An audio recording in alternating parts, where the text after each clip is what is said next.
तो मैं यहाँ पे इसका आज हम देखते हैं क्रिएट फॉर्म ऑन डिज़ाइन में। मैं मॉडल्स किधर गए हैं, मॉडल बैकएंड में, बैकएंड मॉडल्स, प्रोडक्ट मॉडल। तो मैं प्रॉम्प्ट लिखता हूँ कि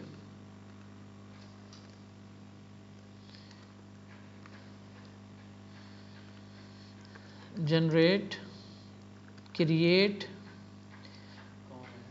product form using on DUI in React और इनपुट फील्ड्स आर। अच्छा जी, क्या क्या होंगी? एक होगा, मैंने ओपन किया था, name, price, discounted price, name, ठीक है, इसको पता लग जाएगा, नेम, प्राइस, डिस्काउंटेड प्राइस, ठीक है, और in stock, RAM, screen size. अच्छा, इन रिएक्ट जनरेट क्रिएट, नहीं मैं मॉडल नहीं, इससे ज़रा generate create product form using our design UI in React और फॉर अ मोबाइल प्रोडक्ट, ठीक है। Inputs are price, discounted price, क्या था, रैम, स्क्रीन साइज, खुद ही बना लेगा ये, स्क्रीन साइज, कैटेगरी नहीं आएगा, storage, camera pixel, model, brand,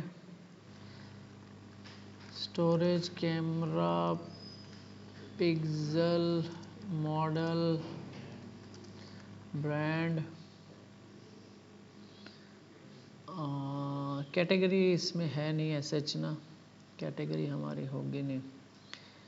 अच्छा, और इसके अलावा इमेजेस जो है ना, इमेजेस अरे फॉर मल्टीपल इमेजेस जो होंगी इसमें मल्टीपल होंगी और वो अरे होगी और अरे के अंदर एलिमेंट्स होंगे। हम क्या करेंगे, ये हमारे पास इमेज किट IO के नाम से ये हमारे पास एक क्लाउड स्टोरेज है, हम यहाँ पे स्टोर करेंगे अपनी इमेजेस।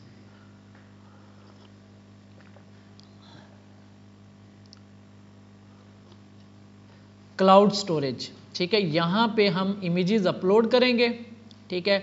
और ये क्या है हमारे पास, ये इमेज अपलोड जब करेंगे हम तो ये हमें एक URL देगा इस इमेज का।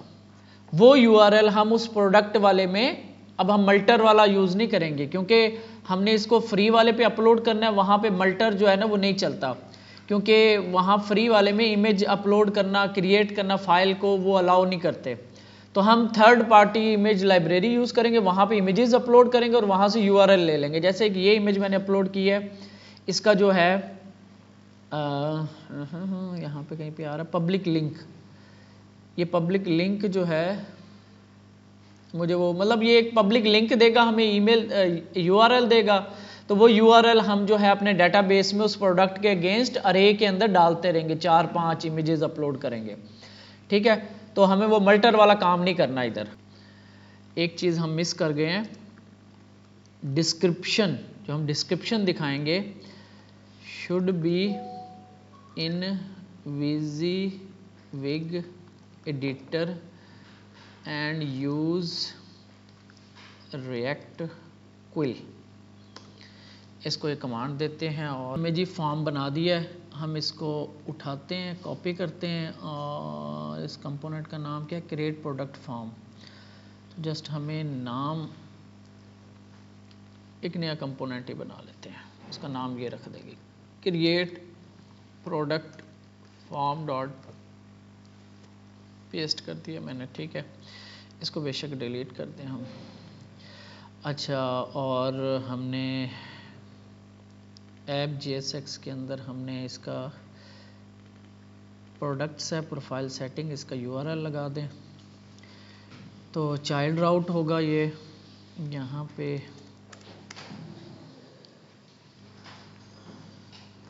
राउट पाथ स्लैश नहीं लगेगा, क्रिएट और एलिमेंट प्रोडक्ट क्या है, create product form, create product form.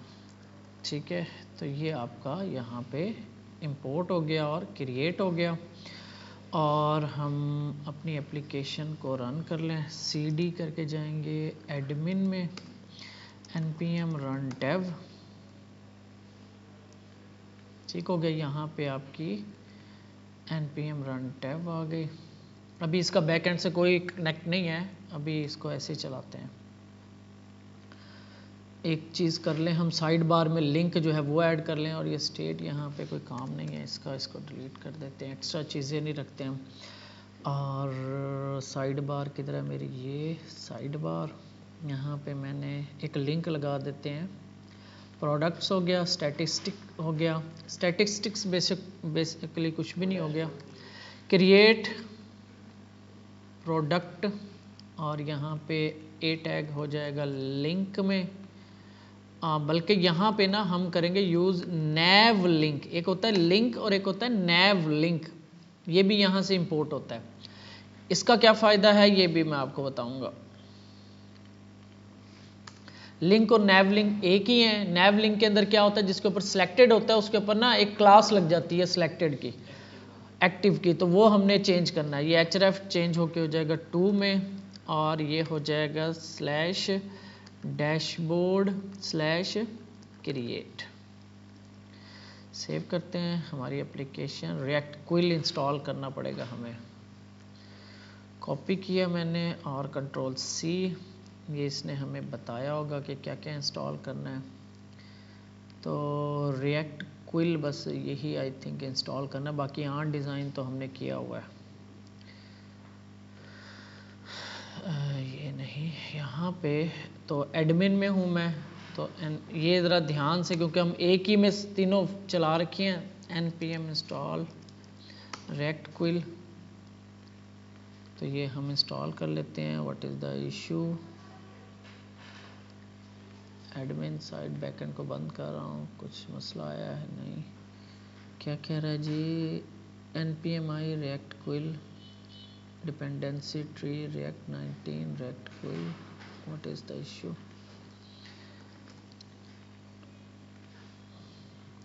Search कर लेते हैं रिएक्ट क्विल को, क्या वजह है क्यों नहीं हो रहा।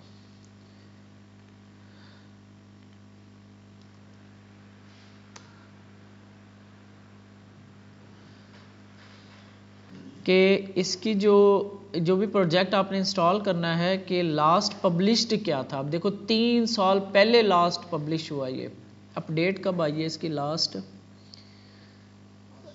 कहाँ पे आ रही है, यहाँ पे होती है, देखो लास्ट अपडेट कहीं पे होगी। ये लेटेस्ट जो है वो रिलीज़ 18 रिलीज़ हैं, जो लास्ट रिलीज़ आई है वो 2017 को आई है। तो यहाँ पे ये वाला है, यहाँ पे इसको ले आते हैं और इसे कहते हैं यूज़ स्लेट JS एडिटर। इसको मैं इम्प्रूव कर रहा हूँ कि मैं कहता हूँ कि इसको आप फ्रोला ये यूज़ ना करो, स्लेट को यूज़ करो। तो वो स्लेट को यूज़ कर रहा है, तो स्लेट की इंस्टॉलेशन का भी मुझे बताएगा। बाकी चीज़ें आ रही हैं सारी, ये ब्रांड्स आ गए। अब देखो ना, ये मोबाइल बताने का तरीका उसको समझ आ गई कि मोबाइल्स के ब्रांड लेकर आने हैं मैंने। तो क्विल विद, और इससे हमने बताना है कि इंस्टॉल क्या क्या करना है। तो यहाँ से आपको पता चल जाना चाहिए कि इंस्टॉल जो है हमने स्लेट करना है और स्लेट रिएक्ट करना है, ये चीज़ें हमने इंस्टॉल करनी है। तो ये स्लेट रिएक्ट हमने सर्च किया था यहाँ पे, तो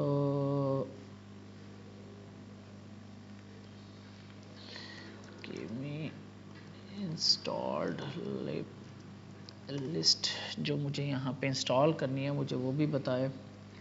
रिएक्ट चाहिए, रिएक्ट डॉम चाहिए, स्लेट चाहिए और स्लेट रिएक्ट चाहिए, और आर्ट डिज़ाइन हमारे पास है। तो ये 2 चीज़ें हमें इंस्टॉल करनी है। स्लेट npm इंस्टॉल स्लेट और स्लेट रिएक्ट, यही था ना, स्लेट डैश रिएक्ट और स्लेट, ये दो चीज़ें हमें करनी है, बाकी हमारे पास इंस्टॉल है ऑलरेडी। देखते हैं इसमें इशू तो नहीं आता कोई। ये हो गया npm run def। उम्मीद है कि इसको देखते हैं कि ये भी क्या करता है। क्विल स्नो, ये वो फॉर्म हमने जो पुश किया है उसके अंदर आ रही है। उसको इंस्टॉल तो नहीं किया था ना इसने, स्लेट, ठीक है। अब हम इसको जो है कॉपी करते हैं और इसके ऊपर select all control we replace कर देते हैं, ठीक है। और कंट्रोल सी करते हैं, npm run dev। एक दफ़ा फिर मैं ज़रा अब आ जाते हैं, कहाँ चलाया मैंने ये इंस्पेक्ट एलिमेंट, ये ओपन रखा करो ताकि एरर्स वगैरह हमें यहाँ पे पता लगते रहें। तो ये रन हो रहा है हमारा प्रोजेक्ट, ठीक हो गया। अभी लॉगिन वगैरह हमने नहीं किया, स्लैश डैशबोर्ड था ना, डैशबोर्ड, ठीक है। यहाँ पे क्रिएट प्रोडक्ट, तो यहाँ पे एरर आ गया हमारे पास। अच्छा, वो कह रहा है कि जी एक मिनट, यूज स्टेट इंपोर्ट हो गया, रेक्ट ये सारा कुछ इंस्टॉल हो गया, फॉर्म इंपोर्ट हो गया, क्या एरर है फिर। Initial values invalid expect a list of element but get undefined. अच्छा, initial values for what,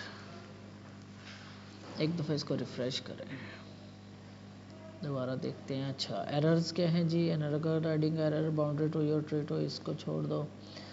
slate initial values, तो ये एरर उठाएंगे हम और इसको देते हैं भाई तूने कोड बना के दिया है हमें, ये एरर आ रहा है, ये एरर आ रहा है हमें। The error is likely due to your description being undefined at the time of initial, to fix it ensure the description has a valid initial value। तो वो डिस्क्रिप्शन जो होगी ना, सेट डिस्क्रिप्शन कर रहा होगा तो वहाँ पे इनिशियल वैल्यू मांग रहा होगा, ये वाली यहाँ पे कोई इनिशियल वैल्यू मांग रहा है आई थिंक, ठीक है। तो इसने कोड हमें चेंज किया है, तो हम इसको जस्ट ऐसे कैसे कॉपी कर लेते हैं, कोई ख़ास हमने चेंज किया नहीं है। Select all control we save. अब देखते हैं हमारा कोड ठीक हुआ है, रिफ़्रेश करें इसे ज़रा।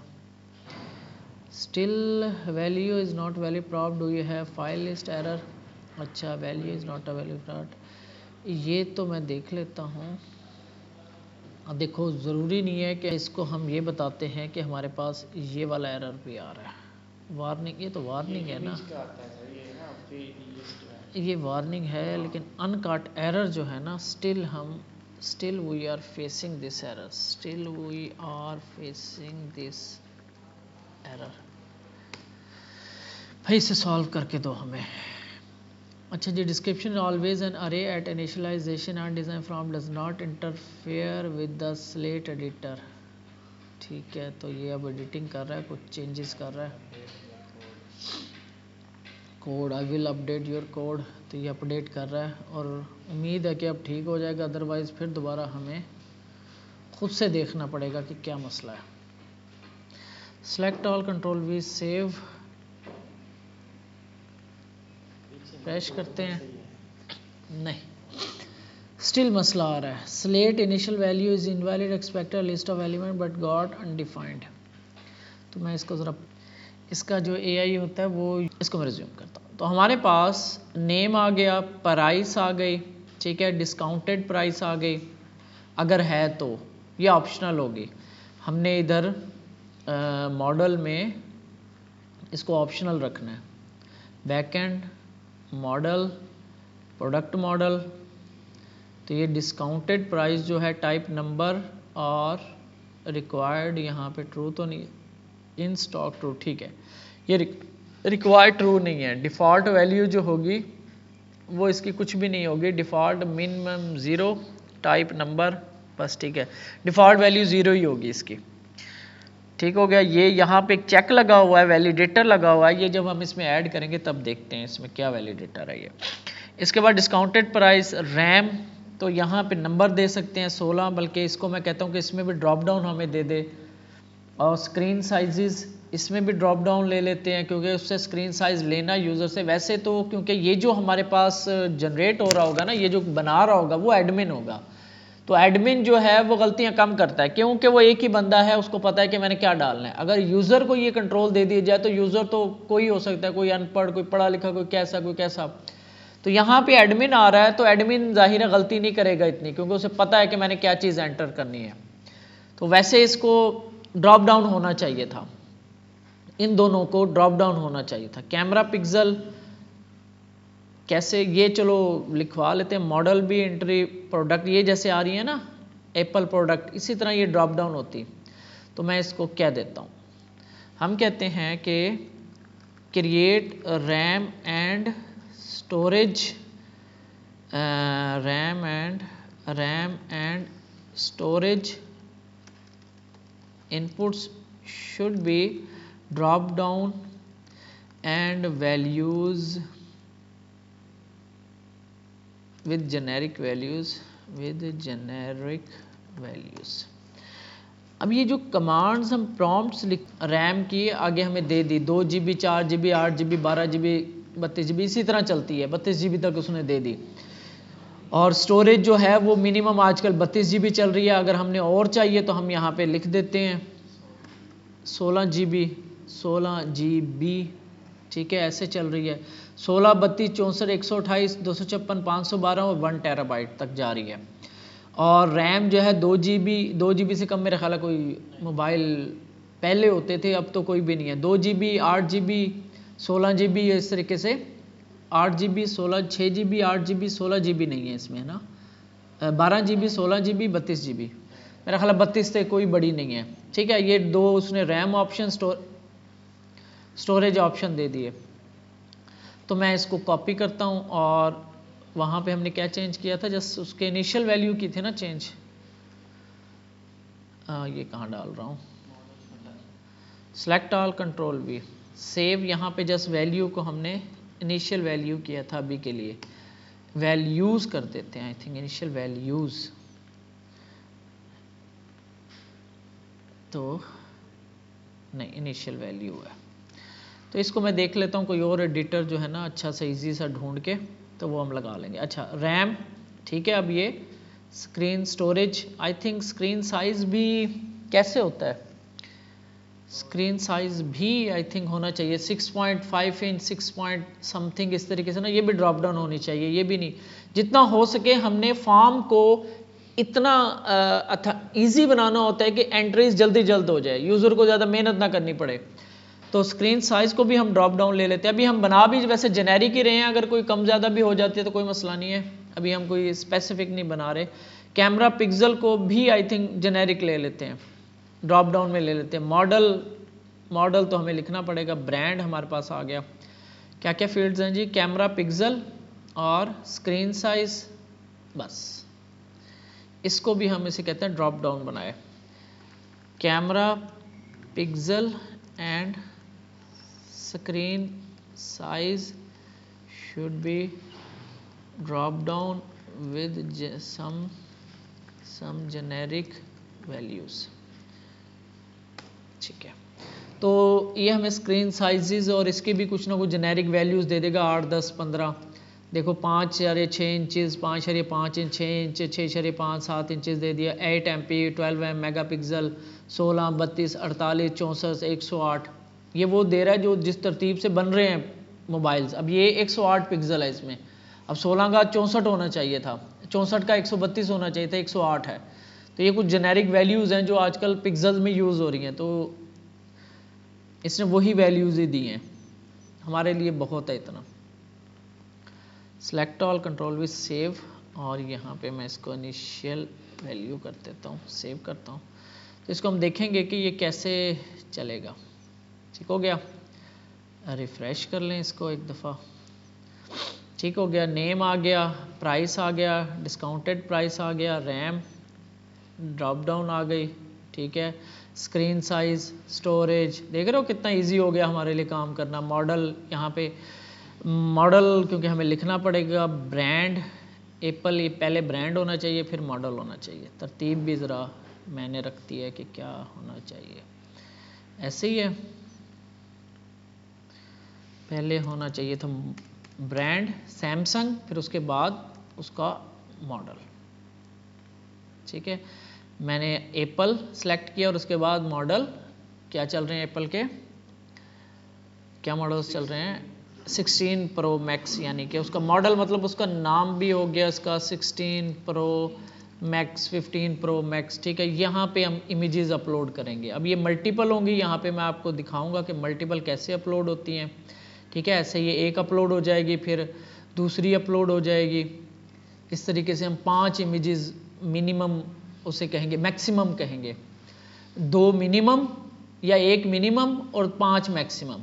ठीक है, इस तरीके से हम इमेजेस अपलोड करवाएंगे और ये अपलोड होगी इमेज किट पे यहाँ पे, और ये हमें एक यूआरएल देगा, वो यूआरएल हम अपने फॉर्म के अंदर यहीं पे कंट्रोलर में कहीं पे सेव करवा लेंगे और फिर उस यूआरएल को हम जब डिस्क्रिप्शन ये बना के भेज रहे होंगे उसके साथ हम सेंड कर देंगे। अभी ये इमेज अपलोड नहीं हो रही, ये जस्ट यहीं पे ही घूम रही है, वैसे ही ये प्रीव्यू दिखा रहा आपको।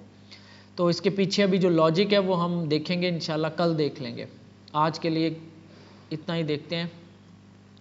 अच्छा, तो थोड़ा सा इसको भी मैं ज़रा खुद बैठ के, टाइम लगेगा, मैं इसको और ये लेआउट वगैरह मैं खुद सेट कर दूंगा। अच्छा, वो जो नैव लिंक यूज़ किया था ना उसका बेनिफिट देख लो, ये जो नैव लिंक हमने यूज़ किया था ना, किस में किया, इसमें किया है, तो यहाँ पे ए टैग पे ना क्लास लग जाती है, इसमें नहीं है, ये वाला है ना डैशबोर्ड, बल्कि क्रिएट पे क्लिक करता हूँ, क्रिएट पे मैंने क्लिक कर दिया। ठीक है, तो यहाँ लगी है क्लास, ये लगी हुई एक्टिव की क्लास, ये एक्टिव की क्लास। तो अब हमें कुछ ये जो हमारा है ना ये वाली चीज़, तो पहले तो टेलवेंट में देखते हैं कि अगर किसी को एक क्लास लगी हो तो, बल्कि टेलवेंट में क्या, ये यहीं पे ही आ जाएगी, हमें नहीं टर्नरी ऑपरेटर से नहीं आएगी, ये डायनेमिक आ रही है ना, तो ये हमें CSS में जाके लिखना पड़ेगा इसको। इसके लिए हमें एक क्लास बनानी पड़ेगी कि ए टैग के आगे जो एक्टिव लगे तो उसकी बैकग्राउंड कलर ये हो जाए, तो हमें CSS में करना पड़ेगा, अदरवाइज हम टेलवेंट में, मैं देख लेता हूँ कि टेलवेंट में इसको कैसे अचीव करते हैं। इसके बाद हमारे पास बस यही कुछ है, यहाँ से डाटा लेते हैं और सेव करवाते हैं, एक्सेस की कॉल करते हैं।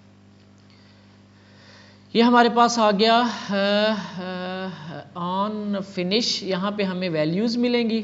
ठीक है, और ये वैल्यूज़ जो है हमने, ये डिस्क्रिप्शन इसमें डाल रहा है, तो डिस्क्रिप्शन क्योंकि अभी आ नहीं रही हमारी, इसको अब हमने एक्सेस के थ्रू पोस्ट करवाना है।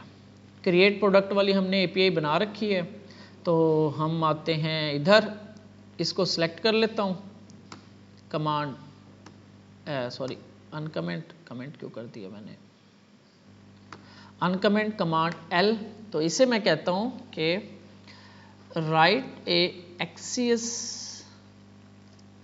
Call to create product and handle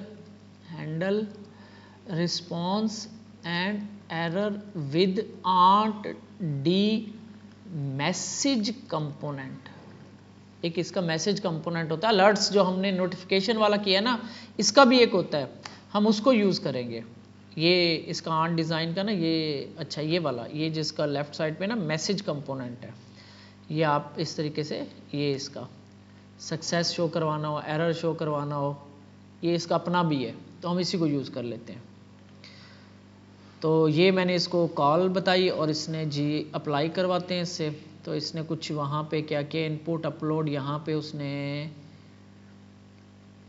ये चेंज किया, ये मैसेज वाला कंपोनेंट ऐड कर दिया उसने। ठीक है, ये ग्रीन वाला, इधर उन्हें एक्सेस को इंपोर्ट कर लिया और इसकी जगह उसने क्या किया जी, ऑन फिनिश एसिंक्रोनस बना दिया उसने फंक्शन, फॉर्म डाटा किया, नहीं फॉर्म डाटा नहीं, क्योंकि ये इमेज आ रही थी, वो उसने समझा कि फॉर्म डाटा से करना पड़ेगा, तो इसे बताना पड़ेगा हमें कि हम फॉर्म डाटा से नहीं करना इसको, डोंट यूज़ फॉर्म डाटा, क्योंकि इसके अंदर इमेज की इनपुट है ना, तो उसे लगा कि हमने मल्टी पार्ट फॉर्म डाटा भेजना है, लेकिन हमने मल्टी पार्ट फॉर्म डाटा नहीं भेजना है, इमेज हमारी अलहदा अपलोड होगी और ये बाद में क्रिएट होगा। ये अभी के लिए मैं आपको इसको ऐसे यूज़ करते हैं, इसको हम कहते हैं कि don't use form data, use just Jason data and don't include image. तो इसको मैं कहता हूँ कि भाई आपने जो इमेज वाला किया हुआ ना, ये अभी भी जेसन स्ट्रिंगिफाई करके डिस्क्रिप्शन भेज रहा है, हालांकि ऐसे नहीं भेजनी इसको। तो इससे हमें ट्राई क्या यूज़ कर रहा है, description product data Jason stringify. अच्छा ठीक है, तो इसको अप्लाई करते हैं। अच्छा जी, ये अप्लाई हो रहा है। इसने क्या किया, मैसेज आरडी वाला अलहदा से अब कर दिया यहाँ पे, और एक्सीएस को अलहदा कर दिया, एक्सीएस। तो सक्सेस क्रिएटेड सक्सेसफुली और अवेट करवाया इसने, और इसको अभी एक्सेप्ट करते हैं, इसको हम चेंज कर लेंगे। प्रोडक्ट डाटा इसमें जो डिस्क्रिप्शन आएगी ना, उसको उसने जेसन स्ट्रिंगिफाई कर दिया, क्योंकि वो HTML होगी, उसने इस तरीके से ना स्ट्रिंगिफाई कर दिया उसे। तो चलें, ये भी अच्छा है। ये वैल्यूज़ हैं जो हमारे पास आएगा डाटा, उसके बाद उसने किया एक्सेस डॉट पोस्ट, और यहाँ पे हमारा URL होगा http://localhost:3000 है ना हमारा API/API/product/create। क्या URL है हमारा, ये हम देख लें API का। अभी जस्ट क्रिएट करवाते हैं, बस इसे ख़त्म करते हैं।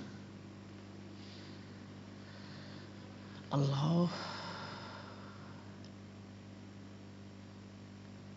ये वाला URL है, इसे कॉपी कर लेता हूँ और ऐसे का ऐसे इधर पेस्ट कर देता हूँ। सेव किया मैंने।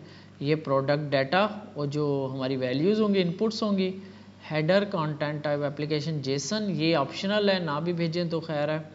मैसेज फॉर्म रीसेट फॉर्म, उसके बाद उसने फॉर्म को रीसेट कर दिया, सेट डिस्क्रिप्शन, और उस डिस्क्रिप्शन वो जो थी उसको खाली कर रहा है। इसके बाद एरर अगर आता है तो response error dot response dot data dot message, ये वो जो रिस्पॉन्स में एरर्स आएंगे, fail to create a product, और ये तो ट्राई करते हैं, ट्राई करके देखते हैं। ट्राई करेंगे तो हमें सब कुछ पता लग जाएगा कि क्या होता है। और एक चीज़ हम यहाँ भूल रहे हैं,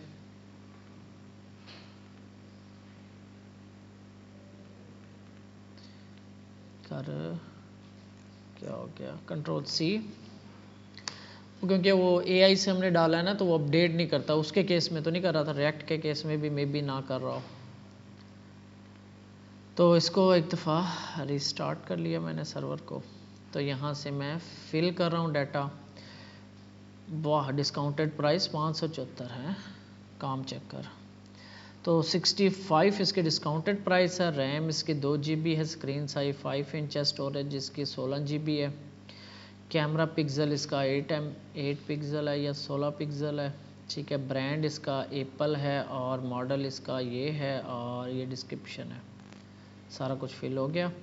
यहाँ से मैंने नेटवर्क लिया, ठीक है, ओपन है, कंसोल में क्लियर कर लिया मैंने, सबमिट। तो नेटवर्क पे मेरे पास एरर आएगा, जो पहला एरर आएगा वो होगा, पेलोड मेरा ये जा रहा है सारा, ठीक है, और एरर मेरे पास क्या आया है, सर्वर ही नहीं चल रहा। अच्छा जी, ये एडमिन है और ये बैकएंड है। तो मैं एक और टर्मिनल ओपन करता हूँ, यहीं पे मैं दूसरा टर्मिनल ओपन कर रहा हूँ। इसमें एडमिन चल रहा है मेरे टर्मिनल में, और इसमें मैं अभी टेक मोबाइल में हूँ।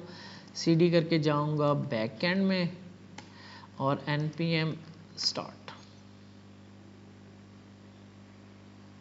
ठीक हो गया। पोर्ट नंबर 3000 पे मेरा सर्वर चल पड़ा। और दोबारा ट्राई करता हूँ, क्लियर करता हूँ, सबमिट करता हूँ। तो सबसे पहले जो आएगा मेरे पास एरर अनऑथराइज का आ रहा है। अनऑथराइज का क्यों आ रहा है, ऑथराइजेशन हेडर मिसिंग। अच्छा, वो टोकन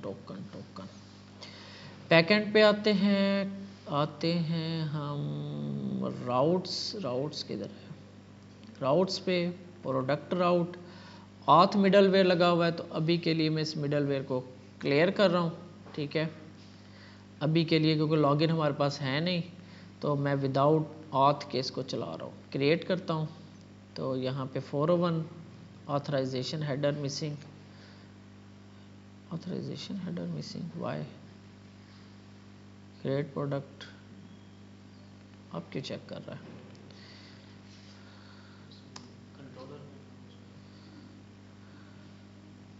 कंट्रोलर में क्या होगा?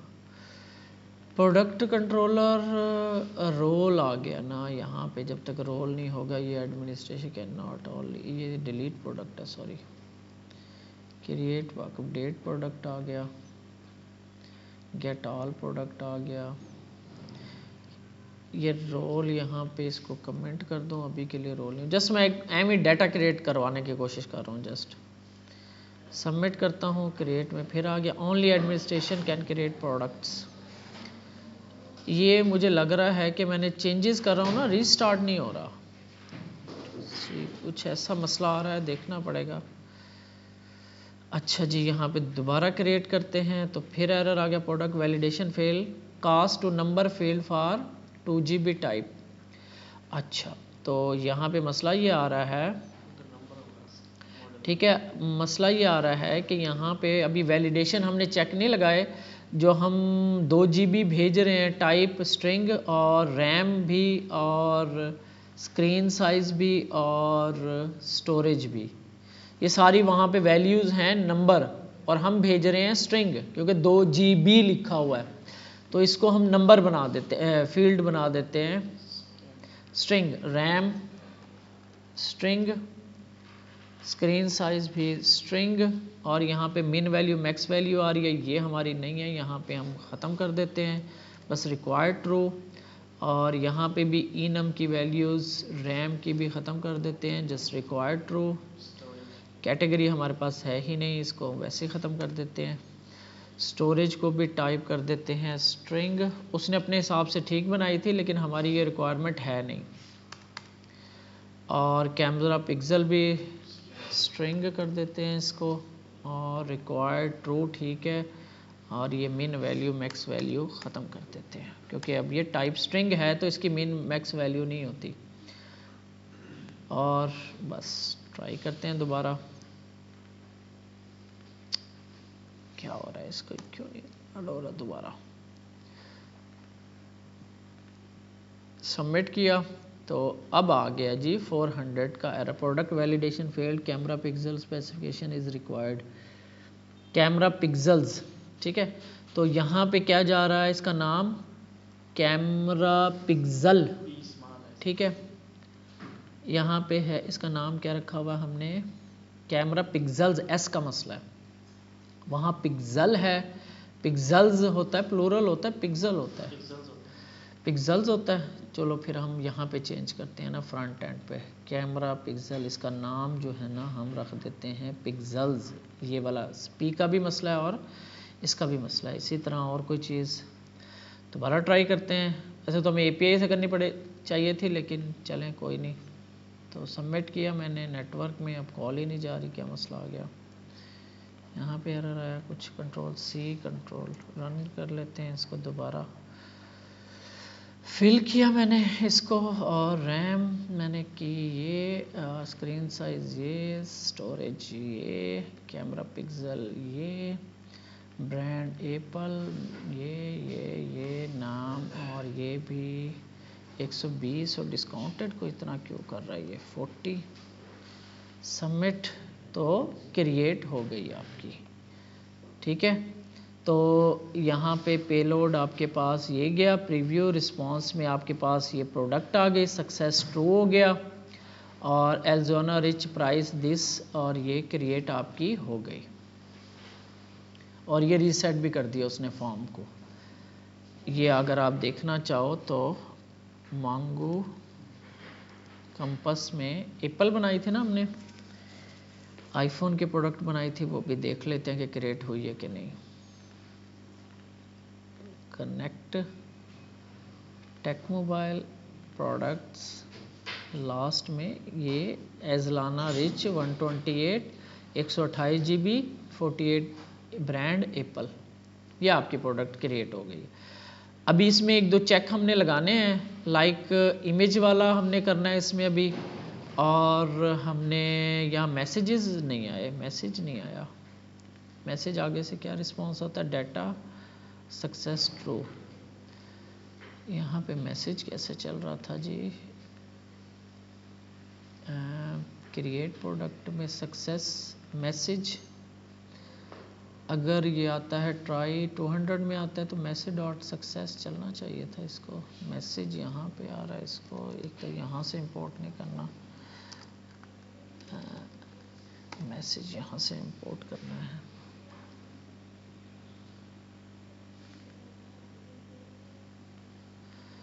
टू 200 में आया था तो इसको आना चाहिए था मैसेज को,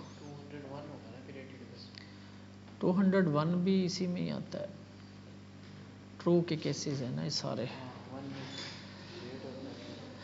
चलें जी, storage, camera, pixels, brand Apple, और ये इसका मॉडल, ये डिस्क्रिप्शन क्लिक किया तो क्रिएट हो रहा है लेकिन मैसेज शो नहीं हो रहा, वो देख लेते हैं मैसेज को। यहाँ पे एरर आ रहा है हमें, प्लेस होल्डर और V5 एंड व्यूज प्रोजेक्ट, ये देखो ये अब ऑन डिज़ाइन का भी मसला आने लग गया।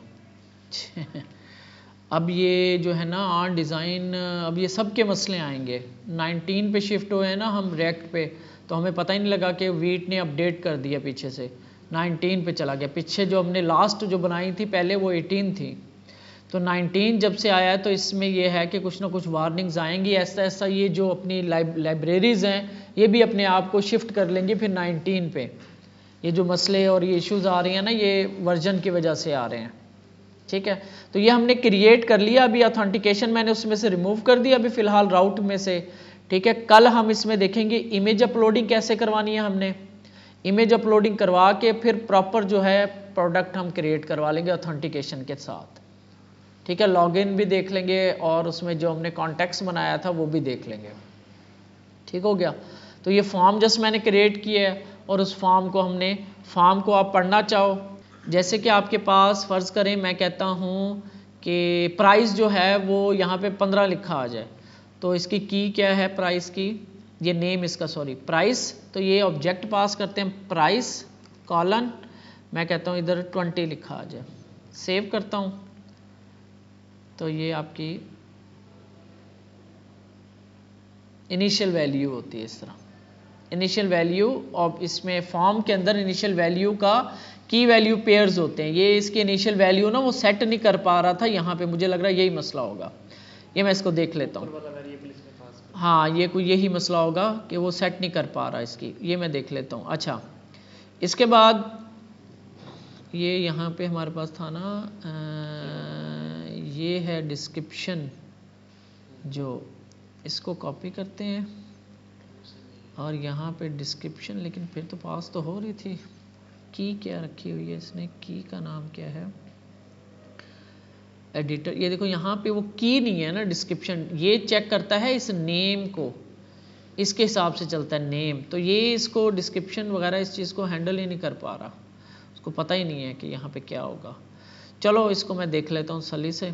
तो ये आपकी फॉर्म बन गया, ये आपका फॉर्म में इनपुट नंबर उसने दी हुई है, इसके लिए प्राइस के लिए, डिस्काउंटेड प्राइस के लिए, बल्कि यहाँ पे हमें एक लॉजिक लिखना चाहिए कि हमेशा जो है डिस्काउंटेड प्राइस जो हो वो इस प्राइस से छोटी होनी चाहिए।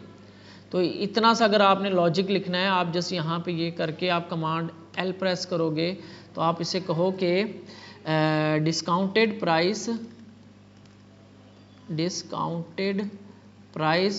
Should be less than price, ठीक है। ये आपको यहाँ पे वैलिडेशन होती है, वो लगा देगा, वैलिडेटर लगाएगा, और रूल्स में वैलिडेटर है, ठीक है। इसको हम अप्लाई करते हैं और इसको प्ले करते हैं, इसको अप्लाई कर देते हैं। यहाँ पे क्या हो रहा है, वैलिडेटर लगा हुआ है, रूल लगा हुआ है, तो ये क्या करता है यहाँ पे वैल्यूज़ वगैरह को, यहाँ पे ये जो आपको form dot gate values, price की वैल्यू उसमें से ली उसने, form dot get value price, ये प्राइस की वैल्यू ले रहा है, वो जिस इनपुट की फील्ड है उसकी वैल्यू ले रहा है प्राइस, उसको फिर चेक करता है कि अगर वैल्यू है और प्राइस है और वैल्यू जो है वो ग्रेटर देन है प्राइस से, ग्रेटर देन और इक्वल टू है प्राइस, वैल्यू जो है ये वो इसकी इस इनपुट की वैल्यू है, जो डिस्काउंटेड प्राइस की वैल्यू लिखी जा रही है वो है, और ये प्राइस जो है वो इस इनपुट की वैल्यू है। इन दोनों पे वो चेक कर रहा है, ये देखो। अब अगर मैं यहाँ पे 20 ये ख़त्म कर दूँ, खाली पास कर देता हूँ।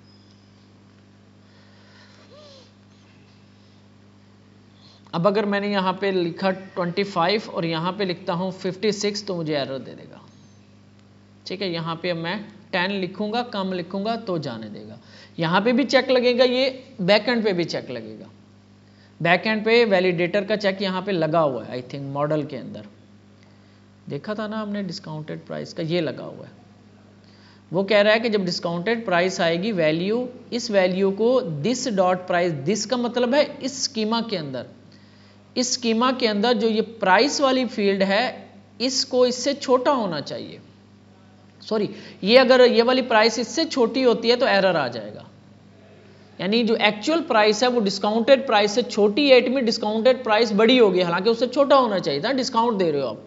ठीक है, तो ये आप इसका यहाँ पे आपको वो एरर दे देगा। यहाँ पे भी चेक लगा दिया हमने, फ्रंट एंड पे भी चेक लगा दिया, दोनों तरफ से। कभी भी हम एक तरफ से उसको नहीं जाने देते होते, फ्रंट एंड पे भी लगाते हैं, बैक एंड पे भी लगाते हैं कि किसी तरीके से वहाँ से अगर उसने बाईपास कर भी लिया उसको तो बैक एंड उसको पकड़ ले कि भाई ये मसला है आपका। तो हम ऐसे नहीं उसको जाने देते, दोनों तरफ जब वहाँ पे हमें मसला आता है, इस तरह का इश्यूज होते हैं तो हम दोनों तरफ चेक लगाते हैं, बल्कि वैलिडेशन जो है वो दोनों तरफ लगती है, फ्रंट एंड पे भी और बैक एंड पे भी।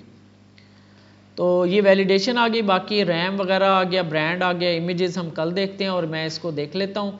इतने जो है आप इसको करो और कल वाला जो काम है हमारा उसको आप सेट करो, मज़ीद हम इसको इंशाल्लाह कल देखते हैं।